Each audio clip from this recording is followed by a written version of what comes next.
ماں اور باپ کی دعا انسان کو کس مقام پہ لے جاتی ہے۔ یہ بات پہلے میں واضح کر دوں، مسجد میں چندہ دینے یا مسجد بنانے سے زیادہ ثواب، مدرسے میں چندہ دینے یا مدرسہ بنانے سے زیادہ ثواب، حج پہ رقم خرچ کرنے سے زیادہ ثواب، سب سے زیادہ ثواب اگر کہیں خرچ کرنے پہ ملتا ہے تو وہ ماں باپ پہ خرچ کرنے میں۔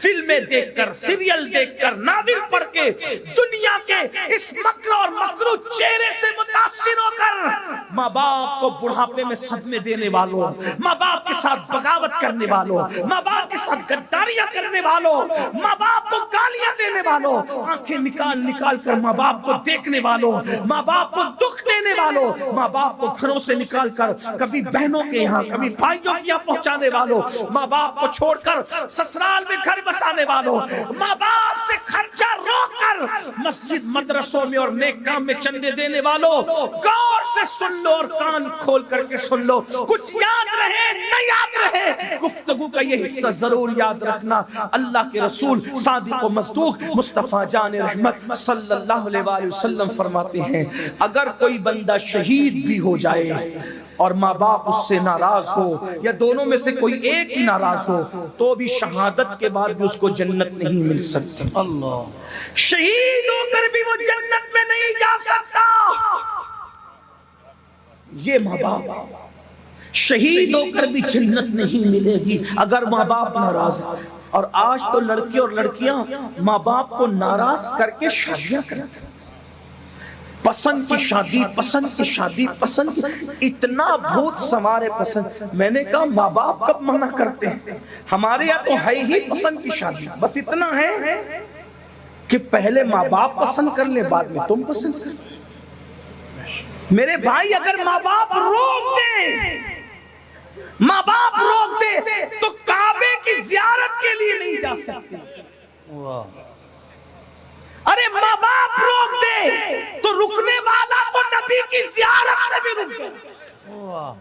ماں کے روکنے پہ رکنے والا نبی کی زیارت سے رک گیا، لیکن کسی نے اس کو تان نہیں کیا کہ اویس اتنا بڑا عاشق تھا، ارے نبی کی زیارت سے تو رک گیا، گمنام ہو گیا، مرتبہ کم ہو گیا، یہ ہو گیا، وہ ہو گیا، وہ ہو گیا۔ نہیں، ماں کے کہنے پہ نبی کی زیارت سے رکے ہیں تو خدا نے ماں سے وفا کی وجہ سے وہ مقام عطا کیا ہے کہ سب نبی سے دعا کروا رہے ہیں، اور نبی صحابہ کو بھیج کر ویسے کرنے سے امت کے لیے دعا۔ سبحان اللہ، سبحان اللہ، سبحان اللہ۔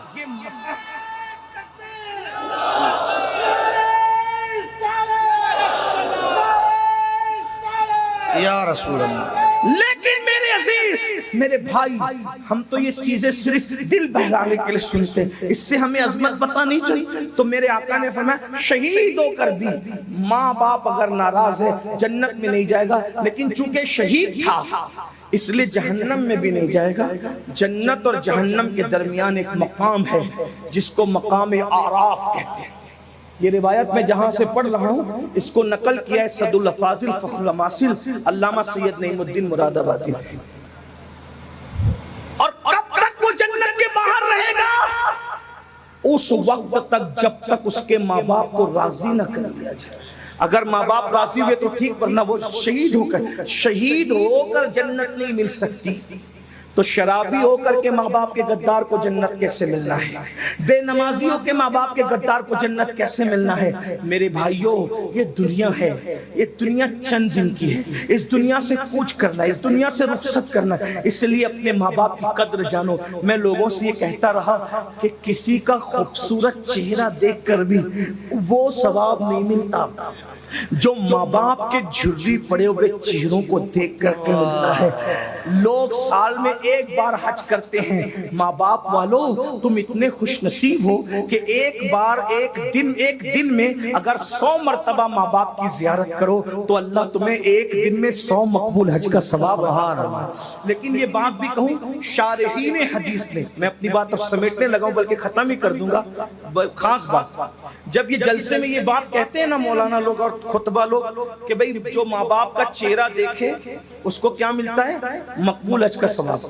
لیکن پھر اس میں سب سمجھتے ہیں کہ میں تو ماں باپ کو خرچہ نہیں دوں گا دوا کھانے کا، گالیاں بھی دوں گا، مسجد کے زینے پہ بٹھا کے بھیک بھی منگواؤں گا، اور گھر جا کے جلسے کے بعد ماں کو دیکھوں گا مسکرا کے منافقانہ انداز میں، جیسے ایئر ہوسٹس مسکراتے ہیں اس طرح مجھے مقبول حج کا ثواب مل جائے گا۔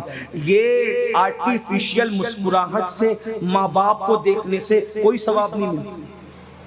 میں بڑی ذمہ داری سے یہاں بات کر رہا ہوں، علماء میرے پشت پہ موجود ہے، مفتیان کرام موجود ہیں۔ ایک بات آپ کو کہوں، جب انسان کسی کو وہ مقام دے ہی نہ جو اس کا مقام ہو تو اس کا فائدہ نہیں ملتا۔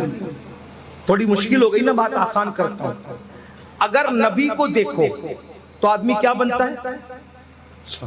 اگر کچھ یاد ہو تو بول دیں۔ نبی پاک کو دیکھ کے کیا بنتا ہے؟ مل کے بولیں۔ تو ابو جہل کیوں صحابی نہیں ہے؟ ابو جہل کیوں صحابی نہیں؟ اس لیے کہ وہ نبی کو نبی مانتا ہی نہیں تھا۔ جو نبی کو نبی کا درجہ نہ دے تو نبی کو دیکھنا اس کو فائدہ نہیں دے سکتا۔ توجہ، جو نبی کو نبی کا درجہ نہ دے، نبی کو دیکھنا اس کو فائدہ نہیں دے سکتا۔ دوسری بات، رمضان شریف میں اگر کوئی کافر مرے تو کیا جنت میں جا سکتا ہے؟ مومن مرے گا رمضان شریف میں تو جنت ہے۔ کافر رمضان شریف میں مرا تو جنوری میں مرنا اور رمضان شریف میں مرنا اس کے لیے برابر ہے، کیونکہ اس نے رمضان شریف کو کبھی رمضان شریف مانا ہی نہیں۔ تو جس نے رمضان شریف کو رمضان شریف کا درجہ نہیں دیا اس کو رمضان شریف کی برکت نہیں مل سکتی۔ نبی کو نبی کے درجے پہ نہیں مانا تو اس کو وہ مقام مل سکتا ہے؟ نہیں مل سکتا۔ ابو جہل کو ملا، ابو لہب کو ملا، عتبہ کو ملا، شیبہ کو ملا۔ ارے بھائی، جب نبی کے مقام کو نبی سمجھ کر کے اس نے نہیں دیکھا، وہ مقام نہیں دیا، تو نبی کو دیکھنا اس کو فائدہ نہیں پہنچایا۔ تو جو اپنے ماں باپ کو ماں باپ کا درجہ دیتے ہی نہیں ہے تو ماں باپ کو دیکھنا ان کو کیا فائدہ پہنچا سکتا ہے؟ یہ ماں باپ کو دیکھنے سے ثواب انہیں کو ملتا ہے جو ماں باپ کی خدمت کرتے ہیں، ماں باپ کا احترام کرتے ہیں، ماں باپ کو ماں باپ سمجھتے ہیں، جو ماں باپ کو گھر کا کچرا سمجھتے ہیں۔ معاذ اللہ، پھر ان کو کیا ثواب ملنا ہے؟ تو یاد رکھنا، اتنا سستا نہیں ہے جنت کا سودا، بہت کٹھن ہے۔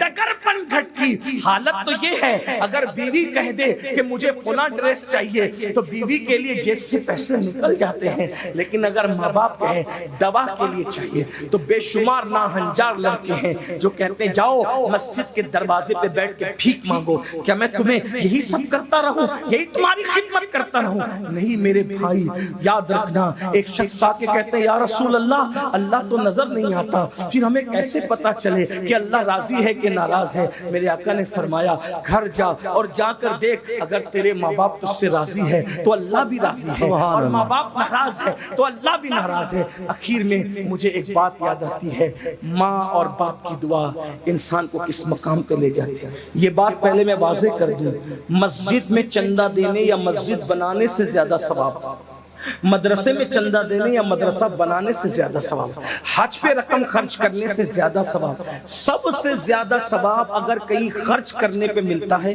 تو وہ ماں باپ پہ خرچ کرنے میں، ماں باپ پہ خرچ کرنے سے زیادہ ثواب۔ بلکہ آقا فرماتے ہیں اگر کوئی دولت مند بننا چاہے تو ہر نماز کے بعد اپنے ماں باپ کے لیے دعا کیا کرے۔ جو ہر نماز کے بعد ماں باپ کے لیے دعا کرے گا اللہ اس کی عمر بھی بڑھائے گا، اس کا مال بھی بڑھائے گا۔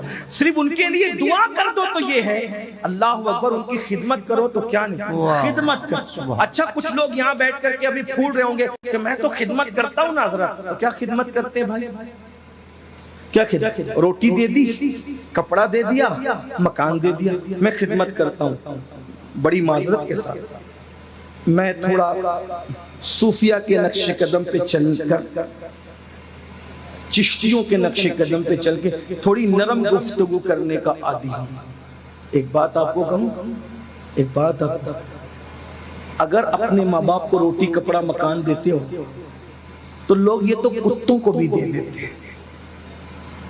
روٹی تو دروازے پہ پڑے ہوئے کتے کو بھی لوگ دیتے، روٹی کپڑا تو دروازے پہ بیٹھے ہوئے فقیر کو بھی دیتے، بھیک منگوں کو بھی دیتے۔ تو ماں باپ کی خدمت کا مطلب کیا ہے؟ یہی تو سب سے بڑا رونا ہے کہ ہم نے دین ہی نہیں سیکھا، نہ اللہ کی شان سمجھے، نہ رسول کی شان سمجھے، نہ صحابہ کی سمجھے، نہ اہل البیت کی سمجھے، نہ ماں باپ کی سمجھے، نہ بھائیوں کی سمجھے، نہ بیوی کی سمجھے، کچھ نہیں سیکھا۔ بس سیکھا تو صرف دوسروں کا معاملہ دیکھنا، دوسروں کے معاملات پہ نظر رکھنا یہ سیکھا، گناہ کرنا سیکھا، جرائم کرنا سیکھا، غفلت سیکھا۔ سنو ماں باپ کی خدمت کیسے کی جاتی ہے اس کو سمجھو اور بات پوری ہوتی ہے۔ میرے امام اور ہم سب کے امام سیدی اعلیٰ حضرت امام احمد رضا خان محدث بریلوی ماں باپ کی عظمت بیان کرتے ہوئے کہتے ہیں کہ ماں باپ سے گفتگو کا طریقہ یہ ہے کہ پہلے ان سے اجازت لو پھر بات کیا کرو۔ بغیر اجازت تم اپنے ماں باپ سے بات نہیں کر سکتے۔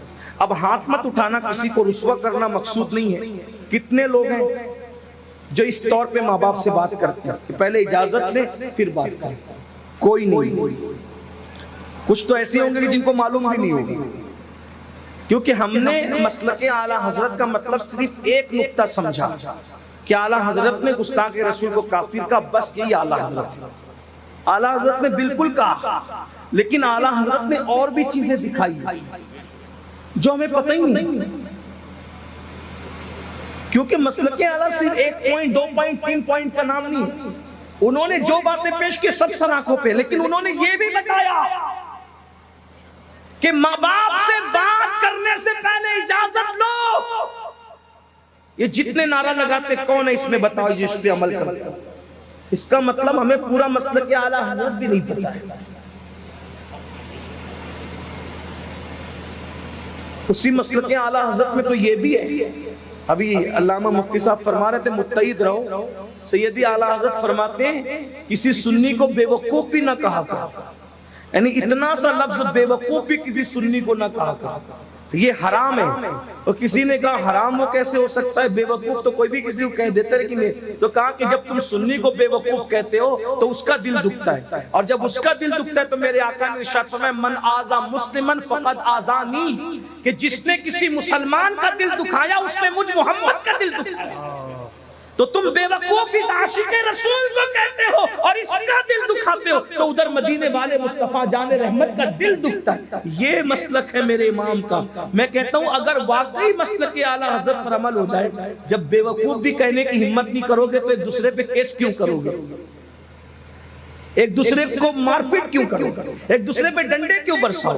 اور یہ جو مسلک اعلیٰ حضرت ہے، اعلیٰ حضرت نے کوئی گھر سے بات نہیں پیش کی۔ دیکھو کتنی بڑی دلیل پیش کر دی حدیث سے، من آذا مسلمن فقد آذانی، جس نے کسی مومن کو اذیت پہنچائی اس نے محمد رسول اللہ کا دل دکھایا، ان کو اذیت پہنچائی۔ کتنا محتاط رہنے کی ضرورت ہے۔ اب بتاؤ جب آپ مسلمان کا دل دکھانا نبی کا دل دکھانے کے برابر ہے، تو جو ماں باپ کا دل دکھا رہے ان کا انجام کیا ہوگا؟ یہ بھی آیا روایتوں میں، جنہوں نے ماں باپ کا دل دکھایا ڈر ہے کہ مریں گے تو کافر ہو کے مریں گے، ان کا خاتمہ کفروں پہ ہوگا، یہ خوف ہے، یہ ڈر ہے۔ اللہ کے بندو لرز جاؤ، کانپ جاؤ اور اپنے ماں باپ کے ساتھ بدسلوکی نہ کرو۔ تو امام لکھتے ہیں کہ پہلے اجازت لو، اور اجازت جب دے دے ماں باپ تو بھی ایسے ان سے بات کرو جیسے کوئی غلام اپنے آقا سے بات کرتا ہے، یہ طریقہ۔